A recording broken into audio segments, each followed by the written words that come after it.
आपण पाहतात लेवा जगत न्यूज. शरण्ये त्र्यंबके गौरी नारायणी नमोस्तुते. आजच्या या कार्यक्रमासाठी उपस्थित मंचावर विराजमान सर्व सन्माननीय आणि या कार्यक्रमासाठी उपस्थित आपण सर्वांना मनापासून अभिवादन करतो. प्रास्ताविक व संचालकांच्या पूर्व वक्त्यांच्या माध्यमातून आजच्या कार्यक्रमाची रूपरेषा आपण सर्वांना समजलीच आहे. आज विशेष मी उपस्थित राहण्याचं कारण बेटी हा विषय आहे. मला निमंत्रण देताना बेटी हा विषय सांगितला गेला आणि महानुभाव मठ दुसरा हा विषय सांगितला गेला. त्याच्यामुळे मी नाही म्हणणं अशक्य होतं उपस्थित असताना फैजपूरला. म्हणून आज या कार्यक्रमामध्ये मी उपस्थित आहे. ज्या पद्धतीने आपल्या या परिसराला पाण्याची आवश्यकता होती आहे, त्यावेळी आम्ही सर्व संतांनी मिळून जी पाण्याची समस्या आपल्या परिसरात निर्माण झाली आहे त्यावर काम करायचा प्रयत्न केला. ज्यावेळी वृक्षारोपण म्हणजे होणारी वृक्षांची कत्तल आणि वृक्षारोपणाबद्दलची जी अनास्था आपल्या परिसरात होती, त्या वृक्षारोपणाच्या जागरणासाठी, ते महत्त्व विशद करण्यासाठी सर्व संतांनी यथायोग्य प्रयत्न केले. म्हणजे ऑक्सिजनची कमी किंवा पाण्याची कमी भरून काढण्यासाठी संतांनी प्रयत्न केली. त्या पद्धतीने आता आम्हालाही जाणवतंय की पाण्याप्रमाणे ऑक्सिजनप्रमाणे समाजात आता मुलींची कमी भासते आहे. त्यामुळे मी म्हटलं की आपण या कार्यक्रमाला गेलं पाहिजे, मग तो कोणत्याही पक्षाचा असो. उद्या इतर पक्षांनी सुद्धा, पक्षी म्हणजे पक्ष, त्यांनी पण आम्हाला बोलवलं की बेटी या विषयावर बोलायचंय, तर आम्ही तिथे जाणार. आमच्यासाठी महत्त्वाचा विषय आहे मुलगी. ती शिकावी, ती जन्माला यावी. हा विषय माझ्या तुमच्या सर्वांच्यासाठी जास्त महत्त्वाचा आहे. आमंत्रण स्वीकारण्याच्या 1 तास आधी, आजच्या कार्यक्रमाचं 1 तास आधी माझ्याकडे आडगाव मध्य प्रदेश, तिथून एक आजोबा त्यांच्या भाचीच्या मुलाला घेऊन आले. समस्या होती की हा कामाशी आहे, योग्य आहे, व्यवस्थित आहे, पण खूप मोठी समस्या निर्माण झाली आहे. म्हटलं असंही आमच्याकडे समस्या घेऊन येणारे समस्या घेऊनच येतात, त्यामुळे आम्हाला आधीच कल्पना असते की काहीतरी समस्या आहे. मग म्हटलं काय समस्या, तर त्यांनी सांगितलं ह्याचं लग्न नाही होत आहे. भरपूर प्रयत्न केली आणि आम्ही ऐकलं की सिंधुताई सपकाळ यांच्या आश्रमाशी तुमचे संबंध आहे. तसं त्यांना म्हटलं आश्रमाशी नाही, माझे सिंधुताईशी, माईशी संबंध होते. मग म्हटलं मी काय करू शकतो या प्रकरणात, तर त्यांनी सांगितलं की तिथल्या आश्रमातली मुलगी आम्हाला जर मिळाली तर आम्ही ती पण करून घेऊ. मग त्यांचं मी शंका समाधान केलं की ती पण करून घेऊ, याचा अर्थ तिथे आलेल्या मुली अनाथ नसतात. तिथे आल्या म्हणजे त्या सनात आहे, त्यांचा कोणीतरी आधार आहे. आणि दुसरं म्हणजे त्या सुशिक्षित असतात, त्या आश्रमात ती काळजी घेतली जाते. त्यामुळे मुलगी मिळत नाही म्हणून एखाद्या आश्रमातली मिळेल असा हेतू नाही. दुसरं त्यांना म्हटलं की ठीक आहे, मी माझ्या पद्धतीने प्रयत्न करेल. तिथे अशी काही व्यवस्था त्या आश्रमामध्ये नाही आहे. ती मुलगी जरी अनाथ आश्रमात असते तरी तिला व्यक्ती स्वातंत्र्य आहे आणि ती ठरवत असते तिने कुणाशी लग्न करावं, म्हणून आश्रम ठरवत नाही. तर 1 तास आधीच ही सगळी समस्या माझ्या डोळ्यासमोर होती आणि लगभग दररोज या संदर्भात अनेक आई वडील आमच्याकडे येतात. समस्या एकच असते की मुलाचं लग्न होत नाही. मग त्यासाठी पूजा सांगा, त्याच्यासाठी मार्ग सांगा. मग त्र्यंबकेश्वरला जायचं का, मग आणखी जे काही करता येईल ते करण्याची आईवडिलांची तयारी असते. समस्याच एवढी मोठी आहे. मग त्यासाठी नवीन हे तुमच्यासाठी पण विषय नाही, हे आपल्या शेजारचे, आपल्या घरातलेच विषय आहे. मला तरी असं वाटतं की ह्याच्यासाठी त्र्यंबकेश्वरला जाऊन 11-21 हजार रुपये खर्च करणे, पूजा वगैरे हे मार्ग असू शकत नाही. दोष हे नाही आहेत की काहीतरी ग्रहदोष आहे, गृहदोष आहे, पितृदोष आहे, त्यामुळे निर्माण झालेली ही समस्या नाही. 11,000 एक सामान्य व्यक्ती त्र्यंबकला जाऊन खर्च करतो. मी अनेक लोकांना प्रश्न विचारलेत की आपण काय करतो, ते सांगतात आम्ही मजुरी 150-200 रुपये रोजानी जाऊन आम्ही मजुरी करतो. मला सांगा की 200 रुपये रोजानी जो व्यक्ती जातो 11,000 रुपये कमवायला, त्याला किती रोज काम करावं लागलं, किती तास काम करावं लागलं, उन्हात, पावसात आणि थंडीत, कितीतरी पद्धतीने. तर 11,000 रुपये त्यावरचं सोल्युशन नाही, पूजा सोल्युशन नाही. यावरचं सोल्युशन आहे समाजाने जागृत होणं, समाजाने मानसिकता बदलणं आणि मुलीचं जे अस्तित्व आहे, मुलीचा जो सन्मान आहे, पहिलं तर मुलीबद्दलचं एक आस्था समाजामध्ये निर्माण होणं, मुलीचं महत्त्व किती आहे हे समाजाच्या लक्षात येणं. कारण की जेव्हा मुलाचं लग्न होत नाही ना, तेव्हा मुलीचं महत्त्व आम्हाला लक्षात येतं, तोपर्यंत बऱ्यापैकी उशीर झालेला असतो. म्हणून फक्त ज्या मुलीची समस्या येते, ह्या समस्या निवारण करण्यासाठी समाजामध्ये जागरण करणं, समाजामध्ये या विषयावरची प्रबोधनं होणं, मुलीला जन्माला येऊ देणं आणि त्या मुलीचं योग्य पद्धतीने संगोपन करणं, तिला शिकवणं, या गोष्टी महत्त्वाच्या आहेत. ज्या देशात आमच्या शास्त्रांनी वर्णन केलं की जिथे नारीची पूजा होत असते, परमात्मा तिथे उपस्थित असतो, किंवा जिथे नारीचं पूजन होत असतं तिथे परमात्मा आशीर्वाद देत असतो. म्हणून आपल्या याच्यामध्ये नवरात्र साजरी केली जाते. देवीचं महात्म्य आहे, आम्ही देवीला मानतो. त्या देवीचंच एक या कन्येला स्वरूप या देशाने मानलं आहे. ज्या देशात या पद्धतीने नारीची पूजा सांगितली जाते, त्या देशात दररोज जर आपण फेसबुक बघितलं, व्हॉट्सअप बघितलं, न्यूज बघितल्या, तर त्यामध्ये स्त्रियांवरील अत्याचार वाढत असताना आपल्याला दिसत आहेत. पहिलं की मुलगी जन्माला घालून आपण करणार काय, हा एक विषय येतो. दुसरं, आज जी काही स्त्री शक्ती आहे, त्या स्त्री शक्तीवर अनेक प्रकाराने अन्याय होताना आपल्याला या ठिकाणी दिसत आहेत. म्हणून यावर कुठेतरी नियंत्रण आणलं पाहिजे. सरकार निश्चितच आणू शकत नाही, यावर संस्कार मात्र नियंत्रण आणू शकतात. या संस्कारासाठी समाजामध्ये प्रयत्न व्हावेत. मुलींचं महत्त्व वाढावं, मुलींना जन्माला येऊ दिलं पाहिजे. बऱ्यापैकी आता समाजात वावरत असताना आमच्याही लक्षात आलं की ज्यांना संतान नाही त्यांना, मी स्वतः सुचवल्याप्रमाणे 6 व्यक्ती आहेत की त्यांनी अनाथाश्रमातून मुलगीच दत्तक घेतली. मुलाचा आग्रह केला नाही की संतान प्राप्ती नाही ना, कदाचित काहीतरी वेगळी रचना परमेश्वराची आहे, म्हणून मुलगी त्यांनी स्वीकारली. आणि बऱ्यापैकी आता मुलींना जन्माला घातलं पाहिजे, जन्माला आल्या पाहिजे, यासाठी बऱ्यापैकी जागरण समाजात आपल्याला आज दिसतंय. परंतु ज्या मानाने आज ही समस्या निर्माण होते आहे, त्या मानाने प्रयत्न आपले त्याच्यासाठी थोडके आहेत. म्हणून या विषयाला आणखी खूप विस्तृत पद्धतीने समाजासमोर घेऊन जाण्याची गरज आहे. ते कोणतेही पक्ष असोत, असं काही नाही आहे फक्त भाजपमध्ये असलेल्या मुलांचीच लग्न होत नाहीत, किंवा हा एखाद्या पक्षाचा विषय नाही, हा सर्वसामान्य माणसाचा विषय.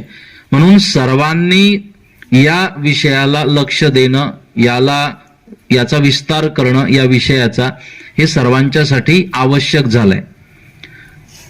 मला आठवतं, पत्रकार पण इथे उपस्थित आहे.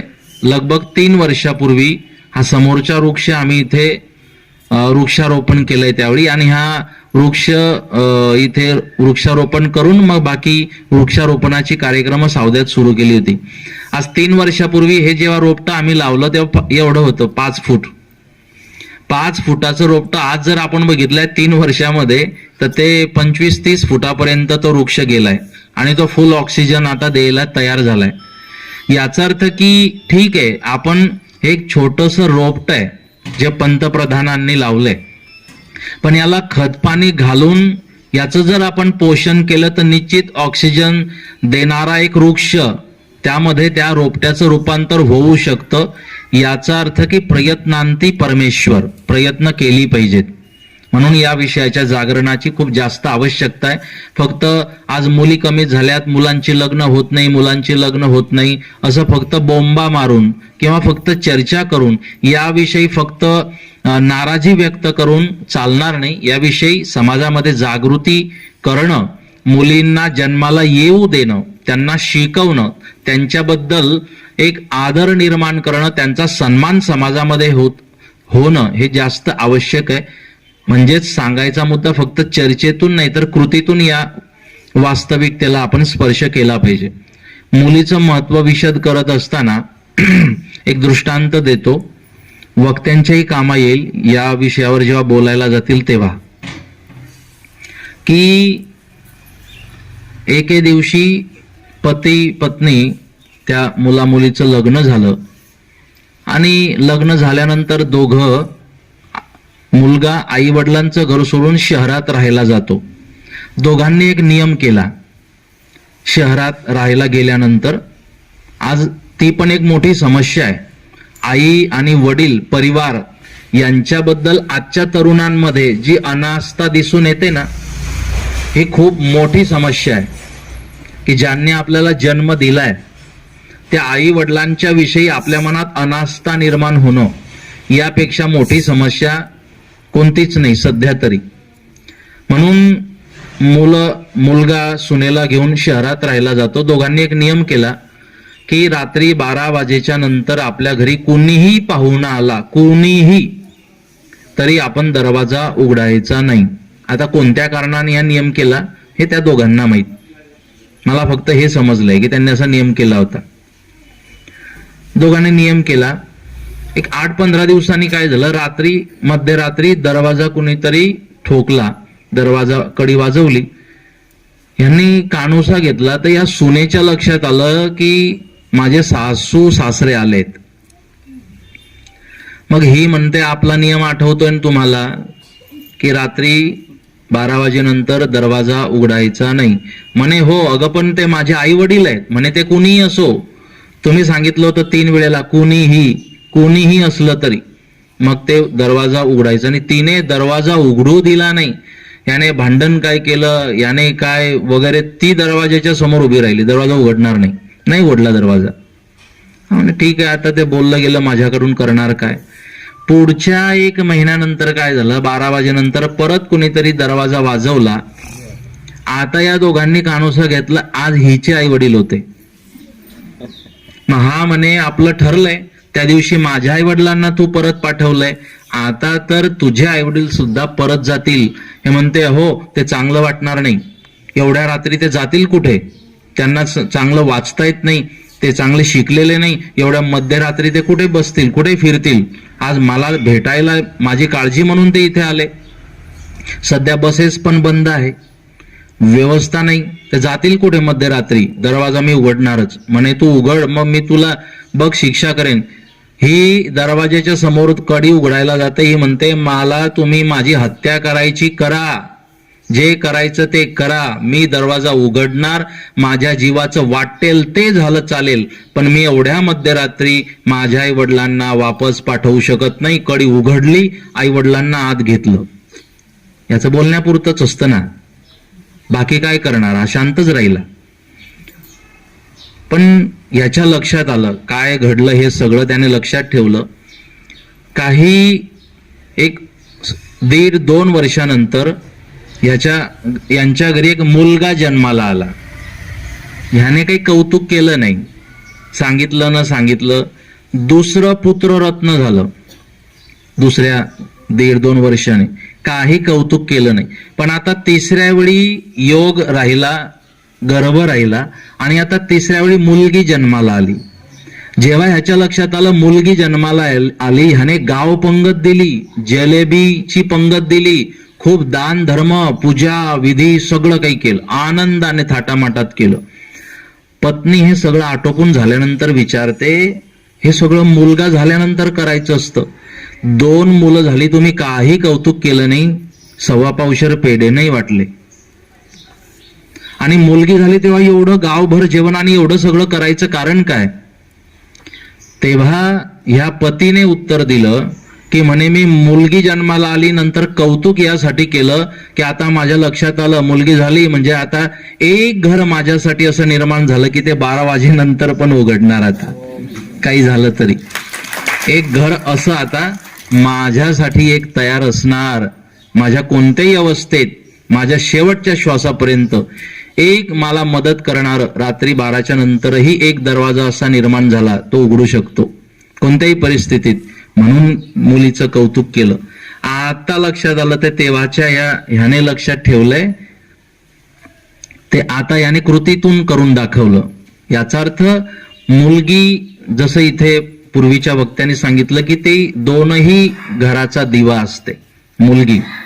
आणि म्हणून आपल्या या हिंदू संस्कृतीमध्ये किंवा भारतीय संस्कृती मातृदेवो भव, पहिल्यांदा मातृदेवो भव की माता देवा समान आहे असं सांगितलं. पितृदेवो भव मग सेकंड नंबर पितृ म्हटलंय. पण मातृदेवो भव म्हणायचा अर्थ यासाठी प्रयत्न केला. आपल्या शास्त्रांनी जे काही बोधवचनं दिली ना त्याच्या पाठीमागे भूमिका आहे, त्याच्या पाठीमागे काहीतरी उद्देश आहे. मातृदेवा बनत असताना हीच माहेरी असते ना मुलगी, तरी ती माहेरी असताना आपण म्हणते माझे, सगळ्यांना माझे म्हणते, माझे काका, माझी आई, माझे वडील, माझा भाऊ, माझा मावस भाऊ, सगळ्यांना माझं म्हणते. आणि आई वडील परिवार काय म्हणतो, हे परक्याचं धन आहे. माहेरी असताना तिला परकच म्हटलं जातं तरी ती सगळ्यांना माझं म्हणते. सासरी गेल्यावर तिला परकच म्हटलं जातं, परकेची मुलगी आहे तरी ती तिथे म्हणते माझी सासू, माझे सासरे, माझी नणद, माझे दीर. म्हणजे तिला दोन्ही ठिकाणी परक म्हटलं तरी दोन्ही ठिकाणी ते आपलं म्हणते. शास्त्रांनी याची नोंद केली म्हणून मातृदेवो भव, म्हणून तिचा सन्मान वाढवला. ही आस्था त्या स्त्रीच्या मनात असते, त्या मुलीच्या मनात असते.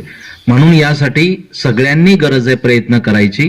तो कोणताही समाज असो, कोणत्याही जातीची लोक असो, कोणत्याही समाजाची असो, कोणत्याही धर्माची लोक असो, त्या प्रत्येक धर्मात, प्रत्येक समाजात स्त्रीची पूजा झाली पाहिजे, स्त्रीचा सन्मान झाला पाहिजे. आणि ज्या घरामध्ये तिचं पूजन असतं, सन्मान असतो, तिथे कशाची कमी पडत नाही. पण आपल्याला असं वाटतं हे वास्तुदोष, पितृदोष काही नाही, तिचा सन्मान करायला शिकलं आणि तिचा आदर करायला आपण शिकलं की सगळे दोष आपोआप नाहीसे होतात, अशी शास्त्रांनी आपल्याला सूचना केली आहे. म्हणून या विषयावर आपण सगळ्यांनी मिळून, जरी आपली संख्या कदाचित मी असं म्हणतो बळजबरी की कोरोनामुळे कमी आहे, पण वास्तविकता अशी आहे या विषयाचं गांभीर्य नसल्याने कमी आहे. कारण की आम्ही फक्त बोलतो की खूप मोठी समस्या आहे, मुलांची लग्न होत नाही, पण त्यासाठी आम्ही काही प्रयत्न करावी असं आम्हाला कधी वाटत नाही. छत्रपती शिवाजी जन्माला यावेत प्रत्येकाला वाटतं, पण मग ते शेजारी यावेत. आजही परमात्मा राम यायला तयार आहेत, परंतु दशरथ आणि कौसल्याच्या शोधात आहे. दशरथ कौसल्या सापडल्या की राम आजही जन्माला येतील. आपल्यावर अवलंबून आहे ते यावे असं वाटत असेल तर आपली पूर्वतयारी महत्वाची आहे. निदान आपल्या लक्षात आलंय, आपण तरी यासाठी प्रयत्न करावे असं मला वाटतं. म्हणून बेटी या विषयासाठी आज या ठिकाणी मला पण इच्छा झाली आपण गेलं पाहिजे, आपण या विषयावर थोडंफार बोललं पाहिजे. कारण मला माहित आहे मी आलो म्हणजे पत्रकार येतील, कार्यक्रम आहे म्हणजे पत्रकार येतील, मग त्यांच्या माध्यमातून का होईना 1000 लोकांपर्यंत मी काय म्हणतो ते जाईल. या उद्देशाने इथे मी उपस्थित आहे. कोरोनामुळे कमी उपस्थिती आहे, नाही तर सौद्यात खूप मोठी लोक इथे उपस्थित राहिली असती. परंतु उपस्थितीचा विचार न करता संयोजिका यांनी या कार्यक्रमाचं आयोजन सारिकाने या ठिकाणी केलं आणि सगळी मंडळी या ठिकाणी उपस्थित आहे. आपण एक रोपटं लावलंय, एका व्यक्तीने त्या रोपट्याचा वटवृक्ष करणं ही आपल्या प्रत्येकाची जबाबदारी आहे. कारण याच्या सावलीची प्रत्येकाला आवश्यकता आहे. याला येणाऱ्या फळांची प्रत्येक धर्माला, प्रत्येक समाजाला, प्रत्येक पक्षाला याची आवश्यकता आहे. म्हणून तुम्हाला यासाठी परमेश्वराने यथायोग्य बळ द्यावं, यासाठी मी परमेश्वराला प्रार्थना करतो. सर्वांना खूप मनापासून शुभेच्छा. लेवा जगत यूट्यूब चॅनलमध्ये आपलं स्वागत आहे.